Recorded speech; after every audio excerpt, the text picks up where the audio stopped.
What's going on, everybody? My name is GG5, and this is College Football with GG5. A little bit about me, real quick. I am a huge OU fan. I'm going to try not to be as biased as possible. But today we are going to react to the Red River. I have been wanting to create a college football channel for quite some time now, and actually, since the beginning of the season, I just now finally got all the equipment that I think is necessary for me to provide some quality content. And it couldn't have came at a better time, man. What a weekend. What a weekend for us Sooner fans, dude. I mean, look, I had a great feeling about our chances the entire time, but seeing all of college football in general, like Joe Klatt, all the announcers on game day pick Texas, the disrespect OU was receiving, right? Like, I get Texas beat Alabama in Tuscaloosa, whatever, however you pronounce that redneck name. Let me chill out. They beat them there. I get that. That is incredible. That is incredible. Like, Texas, in my opinion, I think Texas and Oklahoma, those two teams are probably two out of four of the best teams in college football right now. Right now, Georgia and Michigan are the only two teams that I think that I would be like, okay, maybe they're better than us. I'll be open to hearing you talk about Georgia and Michigan being better than us. Outside of that, I can't. I mean, Bama, but Bama lost to Texas. I don't want to hear shit about Washington, USC, Oregon, maybe Oregon, just because they blew out Colorado, who was ranked at the time. Maybe Oregon, but I'm sorry, but USC, triple overtime in Arizona, no. They are not going to be higher. They should not be higher than Texas or Oklahoma. Washington just hasn't played anybody yet. That was one of the biggest knocks against Oklahoma. They haven't played anybody. Okay, but Washington hasn't played anybody, but we're over here. What are they ranked right now? They were higher than us the entire season up until now. Ohio State, I'm sorry, but no, I'm not a believer in Ohio State, man.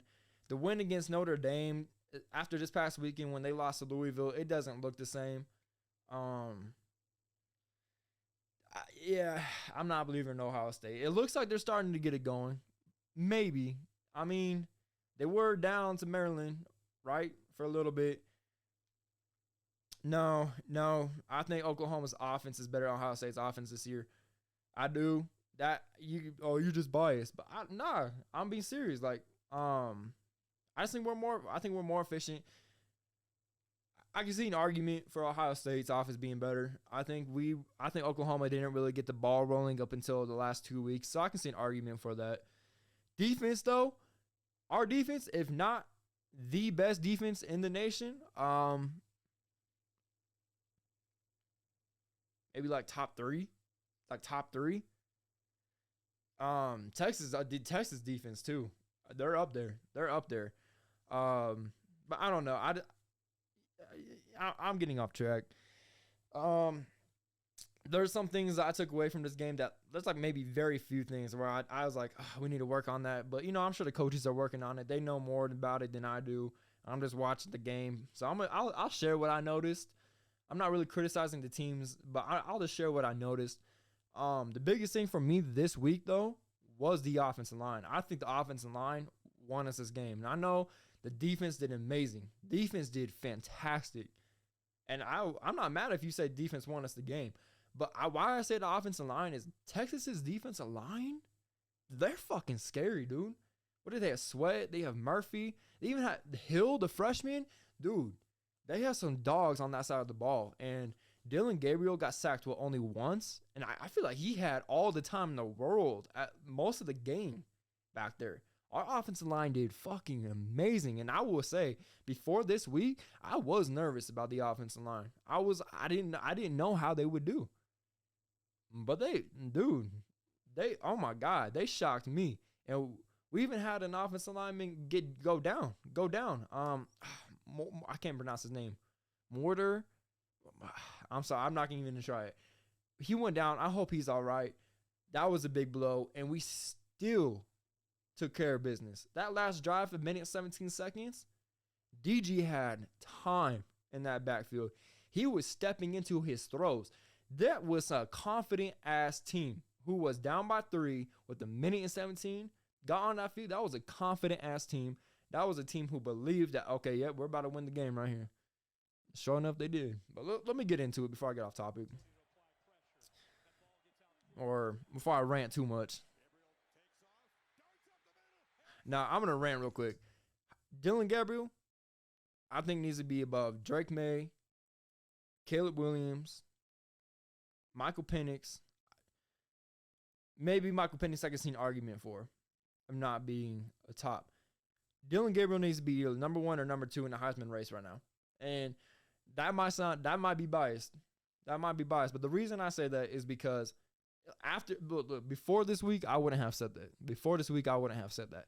After this week, I'm standing for it because this is a number 3 Texas team that beat Alabama, who has a solid ass defense, who was receiving first place votes. And this motherfucker Dylan Gabriel, 230 passing yards, 113 yards on the ground. How many total touchdowns did he have? I think he was responsible for all of them except for 2. So whatever that is. Yeah, because Tawee Walker had 2 touchdowns. He ran 113 yards. He ran. He found ways to get it done. If that was passing, if that was his decision making, and this high pressure of a game was beautiful. He knew when to run. He knew when to slide. He knew when to pass. His accuracy was there. There was maybe times he underthrew a ball, but shit, we have receivers that can fucking go up and get it. Jaleel Farouk came back and caught it. We got Jaleel Farouk on the sideline. We're not tripping. We got Adriel Anthony, who's diving out of bounds, toe tapping, still staying in. We got Nick Anderson in the back of the corner. We got height. We got speed. We got athleticism. DG can fuck up on some throws and it would still be fine. But he didn't do that a lot this game. He found a lot of people in stride. I don't know. I think he has the most credibility after this week when it comes to getting it done in a high pressure situation against a ranked team, a number 3 team. Caleb Williams, fucking triple overtime in Arizona. I'm good off hearing that right now. Until maybe when they play Washington, and we'll see who should be ahead, Caleb or Michael. And I think Washington's going to take that. By the way, I honestly, I don't think it will be high scoring, but I think Washington's going to win by 2 touchdowns or more. And yeah, I can understand why people will say I'm really biased, but I mean, that's just my opinion. So right now, after this week, Dylan Gabriel is number 1 in my book, number 1 or 2. I'm just happy he's getting the credibility he deserves because he has been playing these last 2 weeks like this is his field. The swagger, the confidence. Man, I'm just loving it. I'm glad to see him getting attention.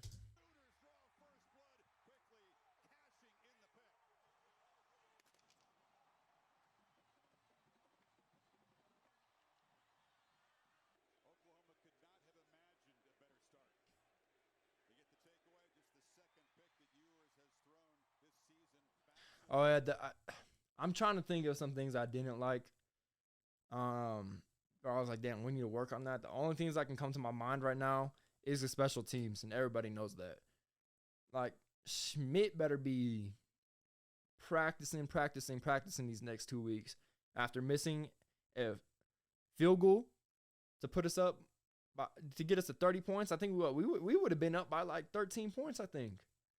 We wouldn't have to have worried about doing a minute and 17-second drive. I'm not going to say it's all on him because our offense stalled out at times. So we got Schmidt, and then we also got the punting situation, which I don't know what the fuck that was. The punting situation. Look, I can see why we've been going for it on 4th down. And I've been loving that, by the way. I've been loving the aggressiveness. I love the aggressiveness. And I love the confidence in our defense. Be like, hey, if we don't get this 4th down, we're solid. We got trust in this defense. Our secondary is amazing. Our linebackers are amazing. And after this week, our defensive line has drastically improved. Drastically. But yeah, besides special teams, there was maybe like 2 possessions, or there was 1 possession in general where Jeff Lebby's play calling was just not it. But other than that, he called a great game. These last 2 weeks, Jeff Lebby has been perfect in my opinion. Not perfect, but like really good. He had that one drive where first and second down, he ran with Tawi. It was third and long. We got bailed out with the Darrell Anthony sideline catch, got the first down. Then on the next fucking set of downs, first and second down, runs again. Same thing fucking happens. Same thing fucking happens. First down, we lose yards. Or we go back, we at least get back to the line of scrimmage. Second down, we lose yards. Now it's third and long again. Like, we cannot be doing that. We cannot be doing that. That is so predictable. That is so predictable. But other than that, he had a great game. He called a great game. I've been loving Jeff Lebby these last 2 games. And don't get me wrong, I've had my times where I was like, this motherfucker Jeff Lebby is going to give me a heart attack. Like, he's pissing me the fuck off so much. But I'm glad to see that we're moving away from the lineup, like the reverses, the screen passes behind the line of scrimmage, all the plays behind the line of scrimmage where we're doing too much. We're just doing too much behind the line of scrimmage. I'm glad we're moving on from that because that was some of the dumbest shit I've ever seen in my life. And that is not going to work in the SEC. I love to see that we're going downfield now and that we have confidence in our quarterback now. I just love it. I think we need to keep playing like this. We cannot go conservative again. It's conservative again. If we do that, I think we'll go undefeated this season until maybe the Bulls, and we'll see who we go against and shit. They did get us a few times with this quick over the middle pass.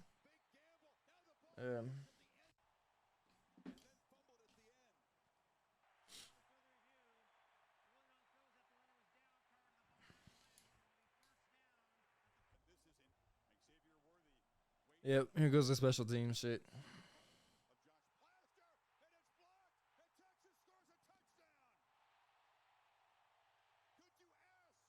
That had me fucking pissed off. Mind you, my roommate's a Texas fan, so we were watching this game together. That had me pissed off. That was, dude, I couldn't fucking believe that. I couldn't believe that. Because they scored this next possession, I believe. If we would have sent them downfield and maybe they only got like 3 points and we scored, I feel like this game, there was multiple times in this game where we should have put it away early, way before the fourth quarter. We went up by 10, and there was a chance where we could have gone up by 17, but we just didn't capitalize on the Peyton Bowen fumble, and that's where our offense stalled out.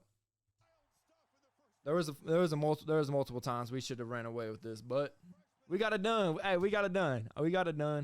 I'm so happy about this. This team is amazing. This team is amazing, dude. Our defense. Shout out Danny Stutzman and Jaron Kennick for getting the horns down tattoos. I love that. I fucking love it. I love it. I don't care. Like, why are you showing all these?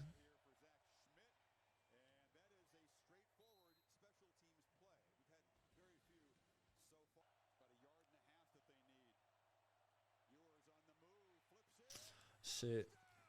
I think I remember watching this in real time, and I think you can see it. I believe it was either, I believe it was either a blown coverage by Gentry or Billy, and it was just like some kind of like miscommunication, and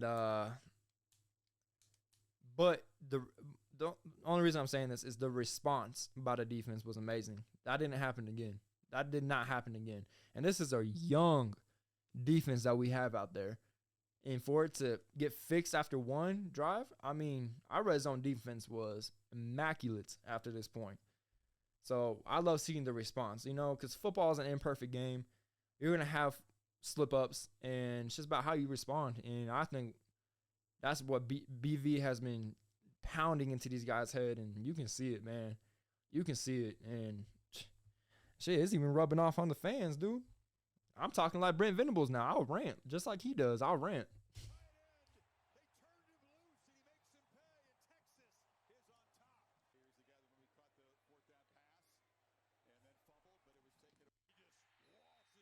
Okay.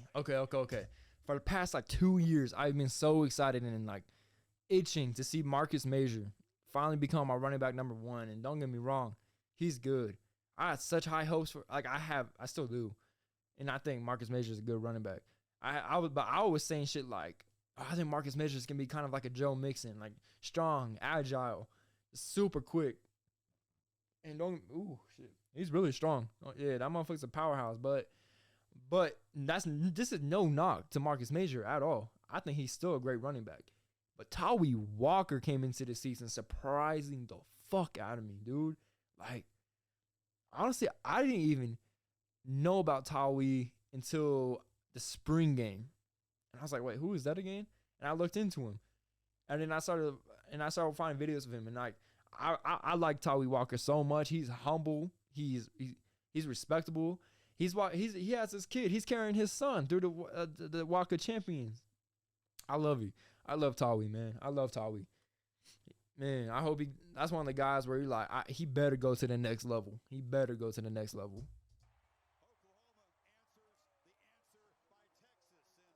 Same thing with Marcus. I'm gonna say that again. That is no knock at all to Marcus. I love Marcus. I'm just saying I've been really impressed by Tawi this year. There's a play. I hope they show it. Where he like bounces off three guys and gets out of bounds. So he is hard to bring down and knows situation football in real time. That that's advanced. That's DeMarco Murray coaching right there.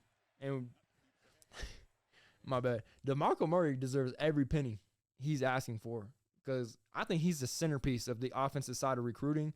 You can always count on DeMarco to bring in a good quality running back too.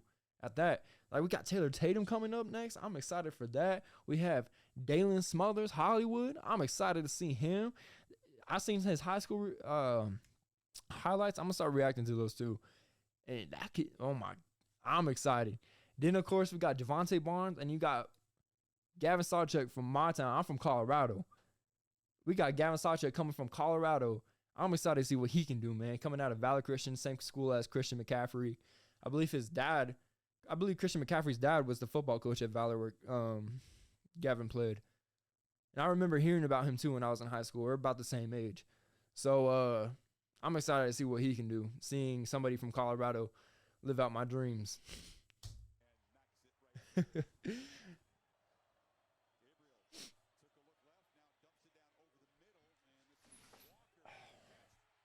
See right here, yeah. Bounces off three guys and knows, hey, I got to get out of bounds. I got to get out of bounds.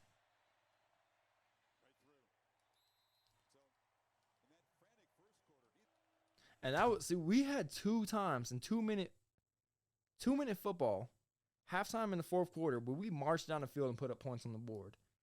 That cannot go unnoticed. That cannot go unnoticed against a Texas defense. I was really impressed with this offense this week.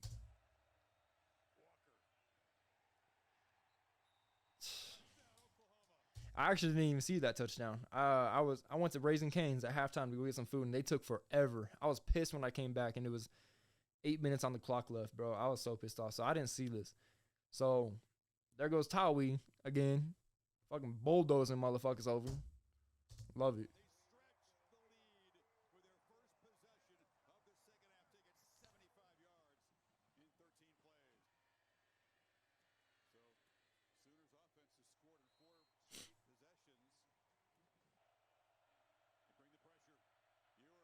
Okay, this is the fumble. This is the fumble.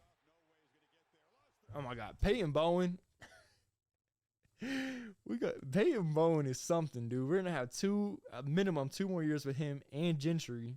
Actually, Gentry's a sophomore, so we'll see. But we have him, Gentry. We have some young dudes on this team that are balling hard. Kendall Doby.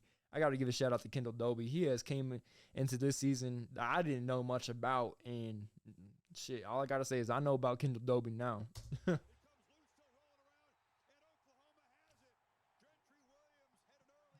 And by the way, I just realized they didn't show any of the interceptions by Gentry or the Billy Bowman hit that Kendall caught. They didn't show that. What?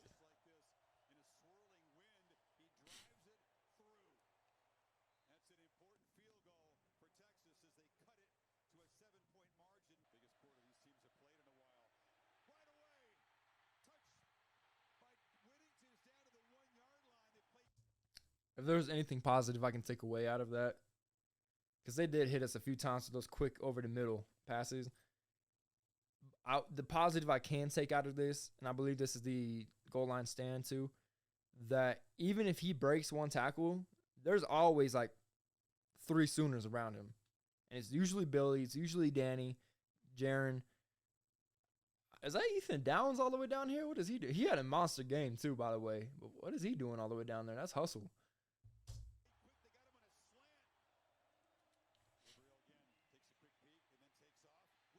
And trust me, the open field tackling on our defense has been amazing this year. There are very few times where people break our tackles, and it's amazing. Heisman. Heisman. That's the Heisman. Shit. We got minimum 2 more years with Jonathan. Having to worry about him. That dude's a baller, dude.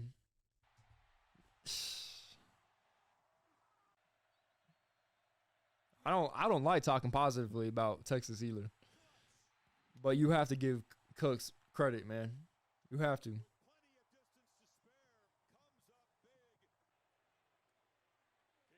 And I thought he was sacked. I thought he was sacked. For him to stay that calm and composed and throw a touchdown, I thought he was sacked. Last year, Dylan Gabriel would have, as soon as the pocket collapsed, he panics. He didn't know if he should run. He don't know if he should throw it away. He kind of stutters, and got sacked. Not this year. Not this year. He does it a little bit, once. I think he did it this game. But nah, he's decisive now. And that is confidence right there. And that is knowing the system. And that right there is why Heisman.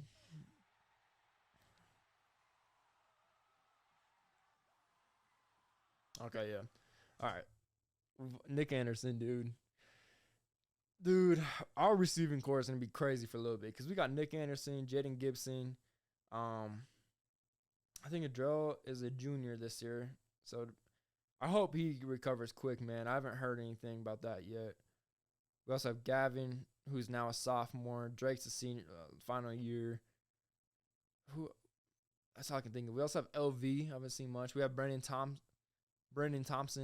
from the Texas transfer. Damn, I wonder why we didn't see him play. Because he played last week, and he was quick.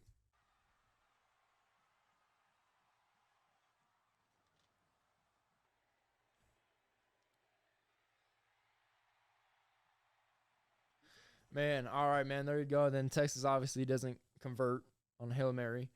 Man, there's just so many positive takeaways. I think the offensive line won it for us. Dylan Gabriel was barely sacked, had all the time in the world to throw. Our defense obviously too, the goal line stands, the red zone defense, dude.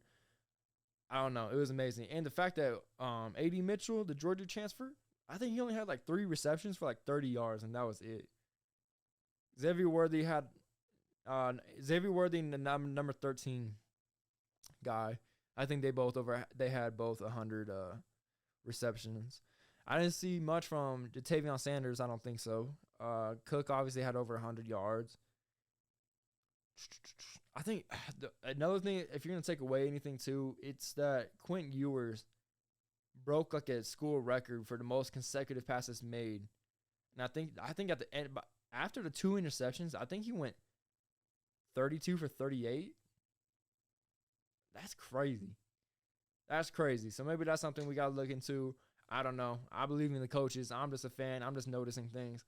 Hey, don't hate on me.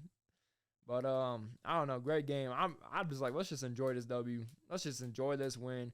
Let's enjoy ruining Texas's undefeated season. Let's enjoy knocking them back from 3 and us moving up to 5. Let's just enjoy it. We'll most likely see them again in December. It is Texas, so who knows? They might go on a fucking downhill crusade and finish 7-5 like they always do. Probably not though. So we'll most likely see them in December. But yeah, I appreciate y'all tuning in.